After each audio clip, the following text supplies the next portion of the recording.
How to stay consistent when my ads keep fluctuating. Fluctuation in advertising is your lead cost is all over the shop. Maybe from month to month, you're getting some tire kickers, and it doesn't seem to be a consistency around lead flow or quality. Quality, very simple, is 2 boxes you want to tick. You want to ask yourself how you're making someone feel when they see your ad. If you write your ad answering the question or following a very simple North Star of how you want someone to feel, such a powerful scripting starting point. So powerful. So that's box 1. And then box 2 is your disqualification questions in your lead form or in your landing page. Yeah, if you tick those 2 boxes, you're pretty well golden, and you're just refining everything that happens after the fact. So for example, a client of mine who's in property development, he can't help anyone that doesn't have at least $120,000 in super or retirement fund. We call it superannuation in Australia. So that's the heavy qualifying criteria that everyone needs to meet. So we simply just ask those questions. But we can't just run a shitty static image ad and push people to a landing page and expect people to answer that honestly, or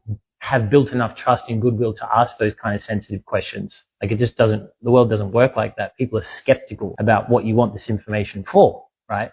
God forbid they actually gave you their correct phone number, by the way. So there's all of that. And so what we did, Chris is his name, what we did for Chris years and years and years ago, is a long-term client. He's been with me for like 7 years. Like our communication is once a month. I'll send him the script and he sends me a video back. Like, we just don't fucking talk. So, anyway, he's very successful. But one thing that we pivoted with Chris was the lead qualification or criteria was very solid. Like, we already knew what that was and what that looked like, right? That was the easy part. The more difficult part was answering the question, for this property development offer, how are we going to build trust and goodwill to a point where the traffic that's coming off that ad and going through a lead form or a landing page are going to answer all the questions and answer them honestly and transparently? And so we used a skill show. The way that ad sounded like was, here's how to buy your second investment property if you've got $120,000 saved in super, right? And then he goes into like a full teaching of it.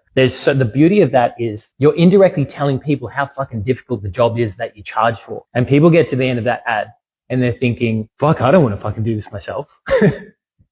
And then your soft call to action is, if you have no desire to do this yourself, this is what you can do next. That's why skill shows are so powerful.